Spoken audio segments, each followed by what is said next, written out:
forever on fire.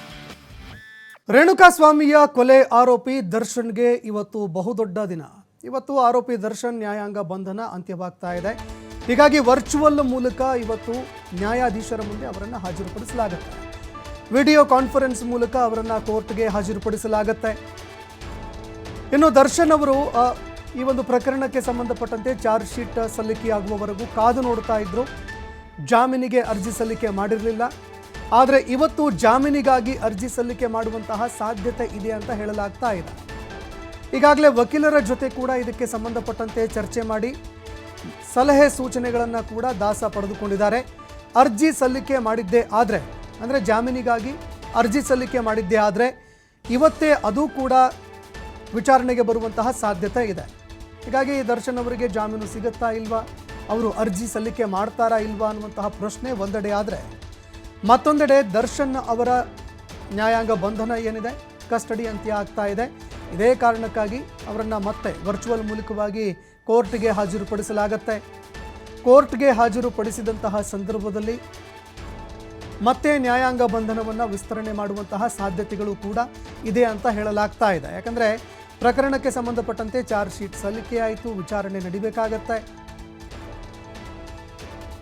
ಇನ್ನುಳಿದಂತಹ ಆರೋಪಿಗಳು ಈಗಾಗಲೇ ಜಾಮೀನಿಗಾಗಿ ಅರ್ಜಿ ಸಲ್ಲಿಕೆ ಮಾಡಿದರು. ಕೆಲವು ಆರೋಪಿಗಳು ಜಾಮೀನು ಅರ್ಜಿ ತಿರಸ್ಕಾರ ಕೂಡ ಆಯಿತು.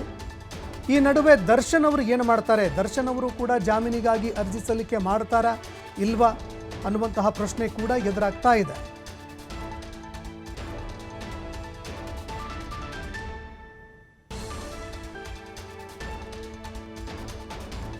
ಇನ್ನು ದರ್ಶನ್ ಅವರು ಇವತ್ತು ಜಾಮೀನು ಅರ್ಜಿ ಸಲ್ಲಿಕೆ ಮಾಡ್ತಾರಾ ಇಲ್ವಾ ಅನ್ನುವಂತಹ ಒಂದು ಪ್ರಶ್ನೆ.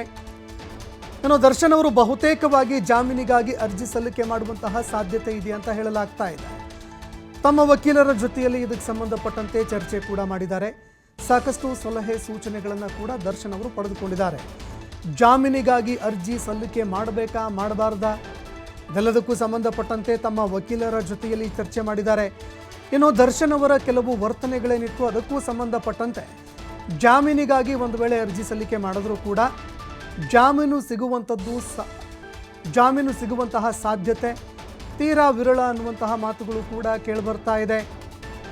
ಹೀಗಾಗಿ ದರ್ಶನ್ ಅವರು ಏನು ಮಾಡ್ತಾರೆ, ಯಾಕಂದರೆ ಈಗಾಗಲೇ ಅವರ ವಕೀಲರು ಏನೆಲ್ಲ ಸೂಚನೆ ಕೊಟ್ಟಿದ್ದಾರೆ ಅದನ್ನು ಕೂಡ ಕಾದು ನೋಡಬೇಕಾಗತ್ತೆ. ಜಾಮೀನಿಗಾಗಿ ಅರ್ಜಿ ಸಲ್ಲಿಕೆ ಮಾಡಿದ್ದೇ ಆದರೆ ಕೆಲವು ವರ್ತನೆಗಳ ಬಗ್ಗೆ ಏನಿತ್ತು, ನಡವಳಿಕೆಗಳೇನಿತ್ತು ಅದರ ಬಗ್ಗೆ ಕೋರ್ಟ್ನಲ್ಲಿ ಚರ್ಚೆ ಆಗುವಂತಹ ಸಾಧ್ಯತೆ ಇದೆ. ಈ ಕಾರಣಕ್ಕಾಗಿ ಜಾಮೀನಿನ ಅರ್ಜಿ ವಜಾಗೊಳ್ಳುವಂತಹ ಸಾಧ್ಯತೆ ಕೂಡ ಇದೆ.